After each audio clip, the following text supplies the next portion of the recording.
I pace. Yeah, I pace around in one long circle around a really large kitchen. And it's a habit that I started a long, long time ago. I've been aware of walking as a form of meditation. And it literally is for some practices of meditation to that walking is a thing. There's sitting and lying down and stuff like that that all exists in varying degrees. And I noticed it and I paid attention to it. And at one point, I started encouraging it. You could say something like a person would be daydreaming, or they'd just be relaxing, getting some stress out. Maybe it's thinking, even if it's subconscious. I've noticed that I do that walking around. I've noticed it, and I've kind of built it into my processes. And I'll take a break from what I'm doing, and I'll go and kind of have a walk. And I I had been thinking about it for some time, kind of paying attention to my own mind. Um, so maybe I'm doing something creative, and I would go and I'd pace around, and I would allow that creativity to kind of come out on its own. It's kind of like a break from doing work, but I'm still doing something. My mind is still being encouraged to be creative. And so I went with it. And I've noticed that other people do this. And I don't know whether or not they know that they do this. So for example, if it's something scripted, like a talk of some sort, and it's something that's planned, often that you'll see like an earpiece, and they'll have a little clicker, and they'll have something that will prompt them. So what they're saying is so planned that they don't pace around. Maybe they don't need to pace around. If they do, it's part of the presentation. And there are some people who would be, say, reading a speech. And again, that's planned, but there's an entirely different side of things where the talking is kind of ad-libbed, where it is partially scripted. So, for example, if a person is talking genuinely, sometimes they're working through things in their mind, and it's not prepared, it's not planned, and we may or may not articulate very well, and sometimes thinking on the fly is not intuitive, or is difficult. And sometimes the stresses of a particular environment or one's day, etc., will color the way our mind works, and we'll get tongue tied and stuff like that. But there's this the stage version, the prepared version, and then there's something further along where the extreme is just the fuzzy mind of somebody, just kind of like they happen to be conversing, but they're kind of working through things maybe with that other person, having, like, in the classical sense of an argument, they'll actually be trying to take a position and maybe talk something through. Even if it's a position the person doesn't actually hold, it's actually good practice to take a side that one doesn't fully understand, and kind of, put yourself in somebody else's shoes and try to understand a totally different perspective. But so I see kind of one line where there are some extremes, and there's some stuff in the middle. So, for example, um, a professor doing a lecture. Now, lectures are planned, practiced, and fairly predictable. Fairly. Now, there's some where you'll have just a prepared presentation. So something like a science class, where the professor will take several hours. Well, they'll make it, and then they'll take several hours walking through it and making sure that it respects the kind of time constraints they have in a class. And then they'll do it again and again and do refinements and take notes and stuff like that. And then when a class is actually in session, year after year, they'll have that particular lecture, and it's on point. And you can imagine that that's further to the prepared side of things. But when somebody, like a student, has, maybe there's a question and answer period, and a student has a question, and it's curious and interesting and new, and a prepared response isn't available, then there is a kind of process by which a person who is already standing and pacing around and reciting something pretty strictly prepared, where they step down from that into something looser towards the ad lib side of things, where that person has knowledge, but it isn't quite fully articulated, and they're kind of doing it on the fly. And you'll notice that sort of person. I did, where they'll pace, or they'll walk, or they'll gesture, or they'll furrow their brow, or they'll crook their head, or like you can tell when somebody is in thought, and when they're deeply and honestly considering something, that they're really engaged in the conversation. They're actually using their mind.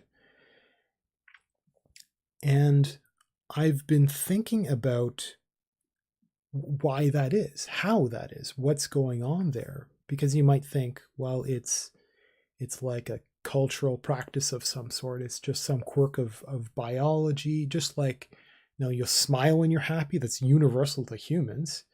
So it's not a cultural thing. It's the only thing that's left is it's a biological thing, unless you want to argue that every single culture somehow developed and reinforced that over tens of centuries, tens of thousands of years. I mean, that's an argument. That's a perfectly fine argument. But the concentration that a person has that can be looked at physically, I think is not cultural, because I think that it is also something that's quite universal. And the reason I think that there is a link between the physicality and let's say the wheels turning in the mind, actual thought, is I think of it something like a person has an idea, and so there are actual mnemonic tricks and other tricks for remembering and conveying, and ways of talking and things like this. So there's kind of a set of practices or tools or what have you that helps people get better at these sorts of things. But I'm thinking more of the biological, the kind of underlying thing, where a person has an idea, and just like a mnemonic, where an acronym or something else, where a person can take an idea or a phrase or whatever and boil it down to something small, and that'll fit in their brain. And then when they're working with that, they'll have that little tool, that rhyme, that something, and they can unpack into a larger idea. I think that something similar is happening with physicality while thinking, where a person will have an idea and it needs to be boiled down into something more compact, but it's not using the same space as the rest of the thought. The fullness of thought happens in let's say it's restrained in a specific, it's bounded in certain parts of the brain. But it's possible to take ideas and boil them down and store them, kind of like a mnemonic, in gesture. So for example, we can convey, like a good speaker has gestures, it's instinct.